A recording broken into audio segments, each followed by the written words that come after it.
Okey, kita pergi kepada soalan yang ke-6. Cikgu Zakwan menjalankan satu kajian ringkas terhadap prestasi 5 orang murid. Okey, beliau dalam satu kuis matematik. Jadual menunjukkan markah matematik 5 orang murid tersebut. So, ada 5 orang murid. 1, 2, 3, 4, 5 orang murid. Okay, didapati min markah bagi kelima-lima ialah 70. So, dia dah bagi min dekat sini. Okay, tentukan nilai X. Maksudnya min ni senang, kita tambah semua. Okay, so cikgu jawab di ruang jawapan. So,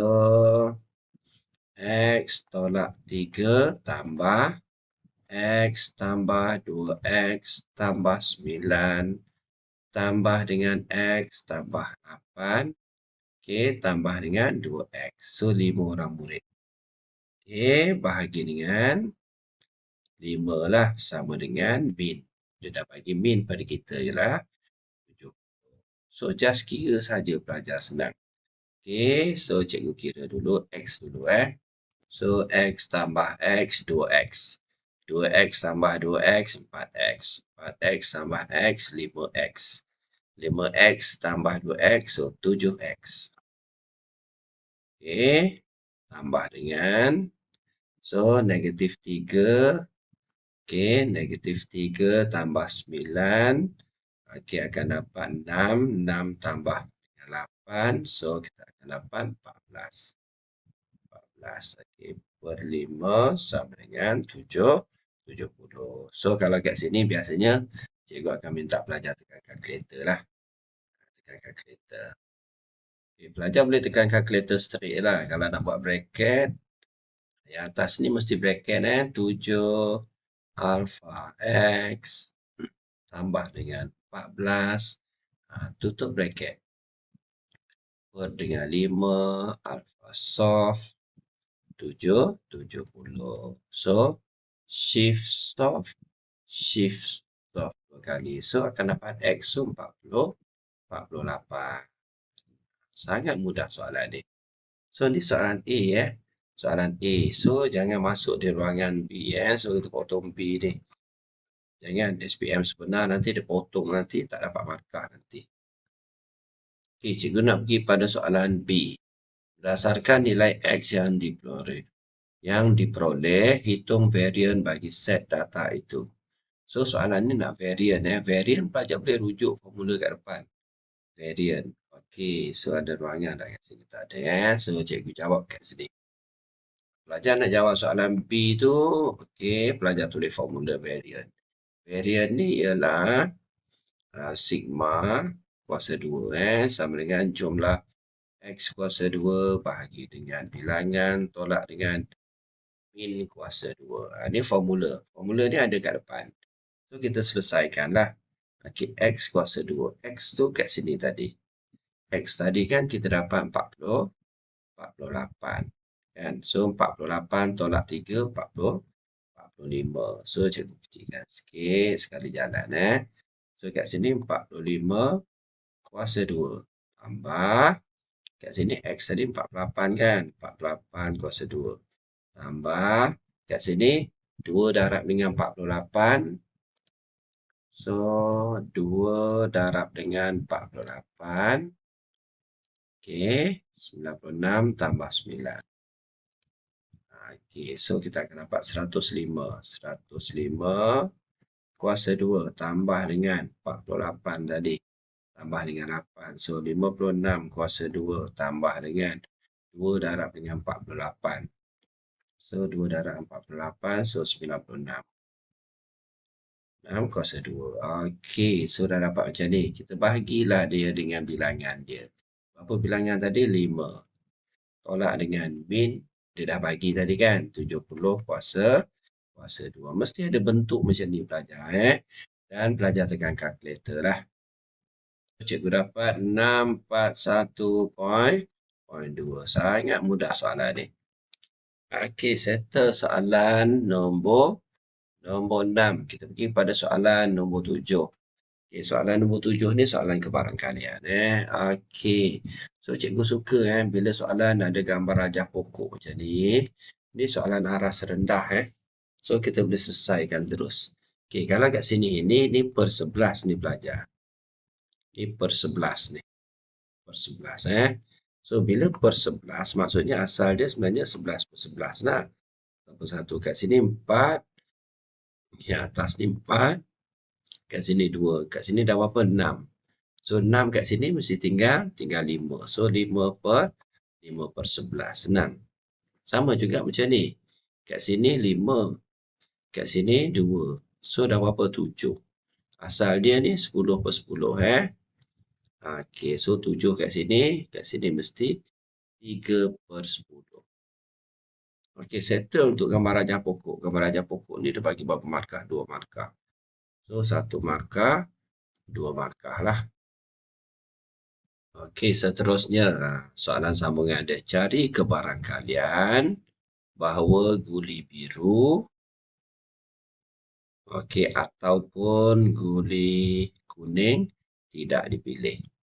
Maksudnya tak pilih biru, tak pilih kuning. So, kalau tak pilih biru, tak pilih kuning, maksudnya tak pilih kedua-dua sekali lah. Kedua-dua sekali Okey. So, sekarang ni yang tak pilih yang ni lah. Dua ni. Sebab ayat dia ni pelajar sebenarnya So, 2 per 11. Okey, tambah. Kenapa tambah? Sebab atau sebab atau. Okey, tambah dengan 1 per 10. So, kita just tekan kalkulator saja. Okey, cikgu buat pembetulan sikit kat sini.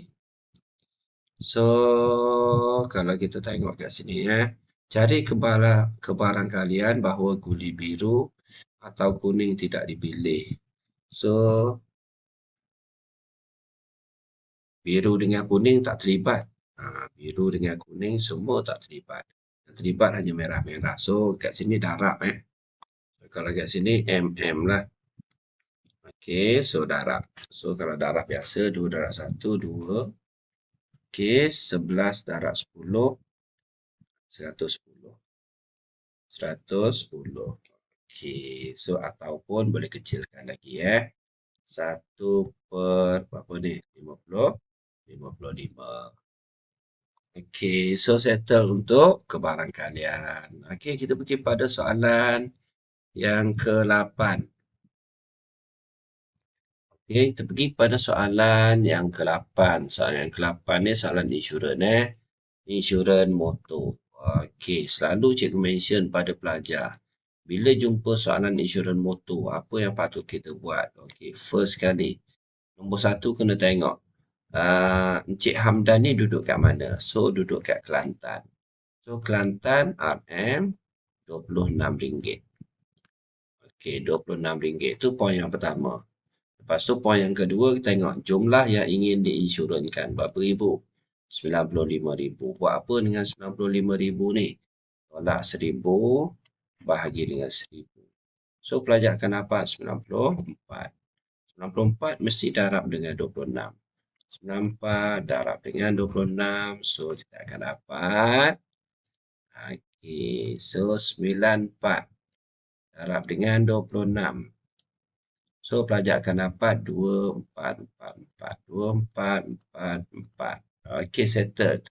Ni first step bila jumpa soalan insurans motor. Lepas tu baru kita tengok soalan. Okey, jadual 5 menunjukkan perkadaran. Okey, bagi tarikh motor, polisi motor yang dikeluarkan di Semenanjung Malaysia lah. Okey, soalan dia nyatakan premium asas. Soalan ni nak premium asas polisi pihak ketiga. So, senang kalau pihak ketiga rujuk jadual terus. Okey, tengok sisi dia berapa ni sisi dia. Okey, 1,600. So, 1,600 kita tengok yang atas dia lah, yang ni lah. Okey, cuma soalan ni nak polisi pihak ketiga. Sebab dia asas kan. So, asas terus kita jawab je. RM135. Settle 1 markah. Ingat soalan ni nak asas Kalau dia nak kasar, kasar mesti tolak NCD.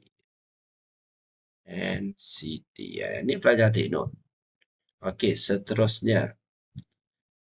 Menggunakan rumus. Hari ni rumus yang cikgu cerita kat atas yang first tadi ni. Okey, kadang dia bagi, kadang dia tak bagi. Hitung premium asas. Soalan ni nak asas lagi Asas komprehensif. Okey, soalan B. So, cikgu tulis kat sini Cikgu tulis komprehensif. Komprehensif. Okey. Selalu cikgu cerita pada pelajar. Okey, first step. Tengok jadual. Jadual ni rujuk sisi dia lah. So, tengok polisi komprehensif. Okey, so jadual dia berapa? 305.50. So, jawapan pelajar 305.50 rujuk jadual. Step yang kedua, salin balik yang kita tulis tadi. 94 darab dengan RM26 tadi. So, 2444. Step yang ketiga, kita tambah dua-dua ni. 305.50 tambah 2444. So, pelajar akan dapat. Okey, cikgu tambah terus sebab dah ada kat sini ni. 305.5 lah. Okey, so pelajar akan dapat 2749.5. 2749.50. Kosong kena tulis. Yang ni ialah asas. Asas komprehensif. So, settle soalan ni 2 markah. Okey, 2 markah settle Okey, seterusnya soalan C ni dia sambung. Dia nak pula yang kasar. So, yang kasar mesti tolak NCD. NCD. Okey. So, yang ni tolong potong buang. Okey, so kita jawab C. Cikgu jawab kat sinilah C. Okey, kira NCD dia. NCD. Berapa peratus NCD dia kat sini? 45%. So, 45% darab dengan 2749.50. So, tolong kira. Tadi cikgu dah kira yang ni So, cikgu darab terus je dengan 45%. 45%. Okey, so cikgu akan dapat diskaun dia. 1237.28. 1237.28. Okey, so soalan ni nak premium kasar. So, kalau kasar asas tolak NCD 2749.50 tolak dengan 1237.28. So, berapa pelajar dapat dekat sini? Okey, so cikgu tolak terus.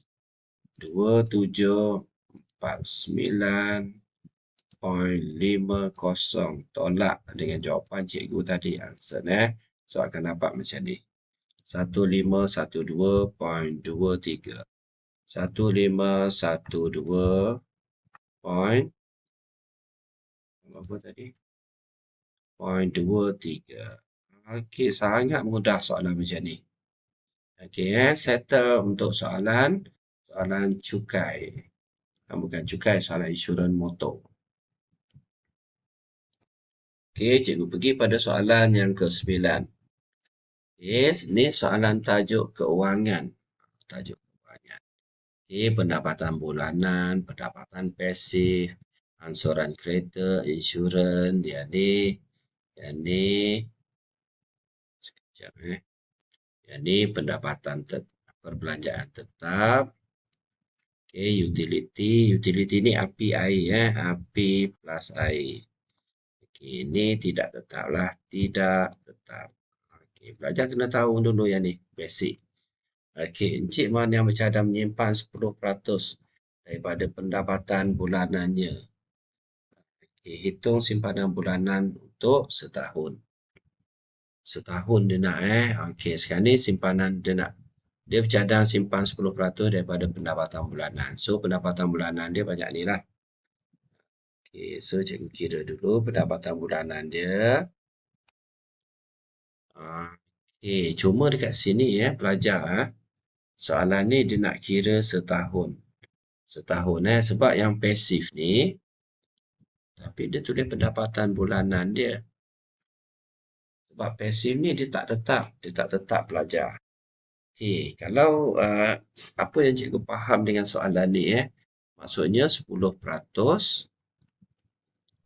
10% darab dengan pendapatan tetap dia lah. 5,000. Mesti darab dengan pendapatan tetap. Lepas tu kita darab dengan 12. So kalau kat sini pelajar kira tekan kalkulator. So pelajar akan dapat, cikgu tekan kalkulator. So dapat 6,000 6,000. Sebab soalan ni dia nak setahun ni. Kita tak bolehlah kira pendapatan pasif. Sebab pasif ni tak tetap seterusnya hitung aliran tunai. Cikgu suka soalan aliran tunai ni. Aliran tunai mesti tulis formula pelajar. Pendapatan tolak perbelanjaan. Bolehlah sikit macam ni senang. Pendapatan ni ada aktif plus pasif. Perbelanjaan ni ada tetap plus tidak tetap. So macam ni lah. Just kira saja. So pendapatan dia berapa pendapatan dia kat sini? 5,000 tambah 850. 5,850. Tolak dengan pendapatan dia. Apa perbelanjaan tetap dan tidak tetap. Cikgu tambah teruslah. 9,000 tambah 6,000. 900 tambah 600. So 1,500. Tambah. Kat sini 1,000 tidak tetap. So akan dapat 2,500. 2,500. Kita just tolak saja. So pelajar akan dapat 285. 2850 ke? 5,850. 1,500. 2,500. Macam salah je. Cikgu tolak dulu. 5,850. Tolak dengan 2,500. So jawapan dia 3,350. 3,350.